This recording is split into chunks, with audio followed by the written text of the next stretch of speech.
My junior year of college, I went abroad and I studied in Paris. And my father came to visit me, and he took me and my two roommates out for dinner. And we had this lovely raucous dinner. My dad was Australian and just really gregarious and loved to tell tons of really big, fun stories about his 40-year career in the United Nations, doing development work all over the world. And that night, he told a story about how he'd first gotten into the United Nations. He talked about how when he was young, an 18-year-old living in Sydney, Australia, he was the black sheep of the family. And he didn't follow his brothers and sisters into college. He didn't really want to go to college. All he wanted to do was travel.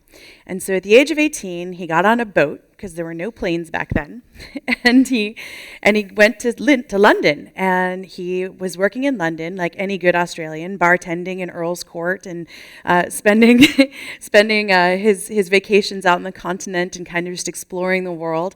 And on off days and weekends, he took a job driving for the British government. And sometimes he drove Winston Churchill. And Winston Churchill at that point was the retired Prime Minister of the UK, and he liked to talk to his drivers. And he would say, "So small, what are you doing with your life?" And my dad would be like, "I don't know, I'm having fun, I'm traveling, it's so great." And Churchill was like, nah, he had more ambitions for my dad than my dad had for himself. So he's like, "If you go get a degree, I'll write a recommendation for you." And my dad was like, "Wow, a recommendation from Winston Churchill, like that's, pretty amazing." So he went to, not really college, he went and got a 1-year certificate from the University College of London, took it back to Churchill and said, "Here's my degree." And Churchill sort of looked at him and went, "I don't know if that's a degree." But he wrote a recommendation anyway for this new thing called the United Nations, and it completely changed his life. He, ended up living in Africa for 20 years. He met my mother, who was Chinese Malay, and a lawyer in Zambia. They married in Malawi, and I was born in New York. It was sort of the classic United Nations love story.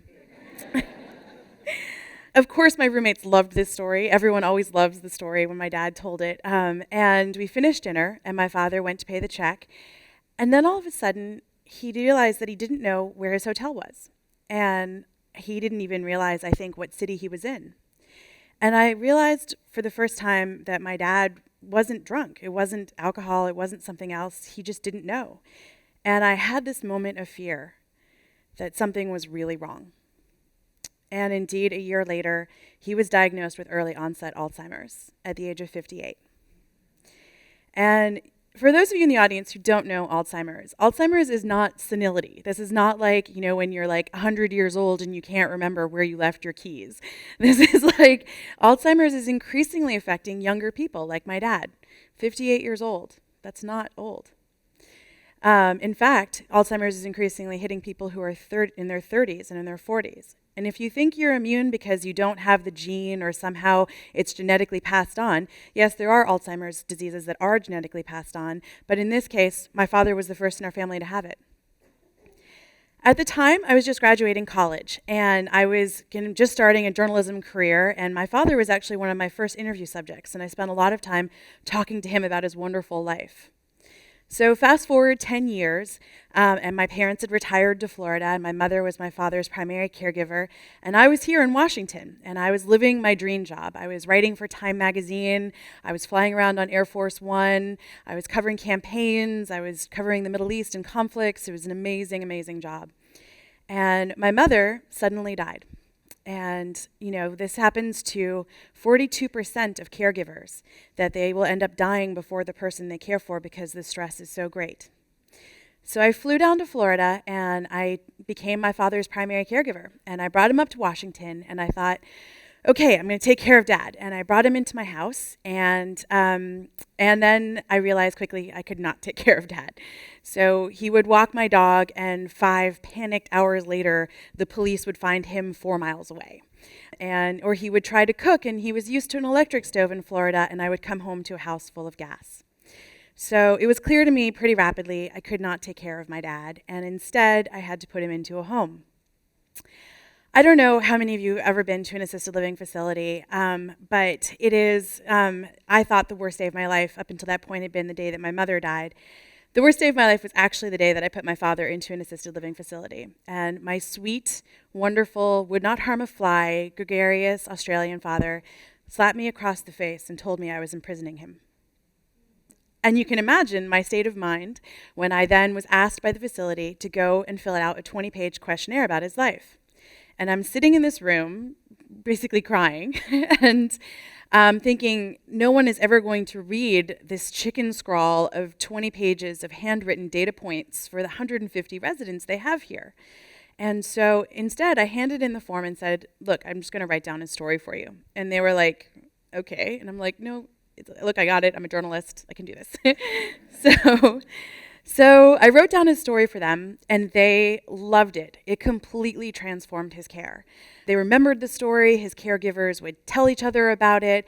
2 of his caregivers were from Ethiopia, and he'd spent 8 years doing development work in Ethiopia, and they had no idea, and they were so excited. So they would sit for hours and show him photos of Emperor Haile Selassie, with whom my father worked, or photos of Addis Ababa, and he loved it because he would remember Alzheimer's is regressive, he would remember Africa, but he didn't remember me or even my mom at that point.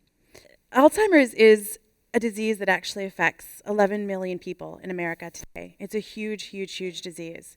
And there is actually no cure for it, obviously. And there's billions and billions of dollars that go into finding a cure for Alzheimer's. But actually, I think let's be frank, we're never actually going to find a cure in time for the baby boomer generation when they age out. There will actually be 3 times as many people with Alzheimer's by the year 2030 than there are now. Alzheimer's and dementia, I should say. So that's almost 30 million people that will have it. And so what we have to start focusing on is actually finding better ways to care for these people. If you've ever been to a facility, these places have no community. They're really isolating. They're really depressing. And so for me, writing his story down really helped people know him. It created a little bit of community. And so I did this crazy thing. 4 months ago, I left my job at Time Magazine, my dream job, which I'd always wanted and had been there for a decade. And I started a company called MemoryWell. And we now have more than 250 journalists, and we write the life stories of those living with Alzheimer's and dementia.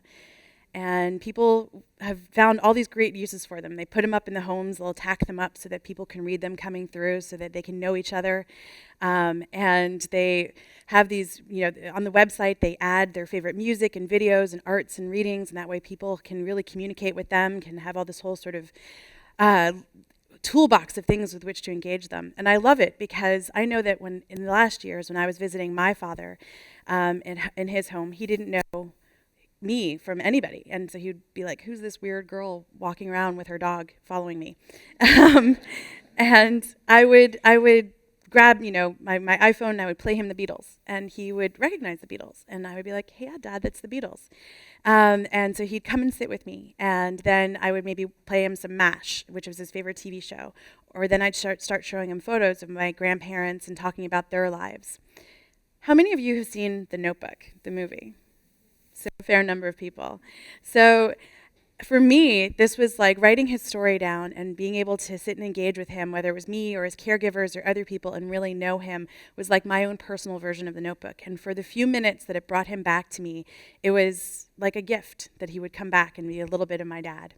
And I felt throughout my entire struggle working with him in the 5 years that he was in home until he died last year, that I had to reinvent the wheel to figure out how to engage him, how to get people to know him, to understand who he was. And that was really painful. And so I wanted people to not have to go through that process that I went through. Winston Churchill once said, "The future is unknowable, but the past gives us hope." And so I love that quote because as a journalist, writing these life stories now, even though I've used my talents before for the idea of chronicling the powerful, chronicling the rich, chronicling the infamous and famous, I now get to use my talents to really affect change on a micro level. And I get to see that change all the time in the way people form community and give people voices who don't have any voice right now. And so for us, being able to form a front line of history is really exciting. Like the idea that if we collect enough of these stories, thousands of these stories that would otherwise be lost, you could have whole stories of Korean War vets and firsthand accounts of that, or people who were in Woodstock, or other kinds of great stories. And for us, our mission really is building community and giving voice to the voiceless and building empathy, one voice at a time, one story at a time. Thank you.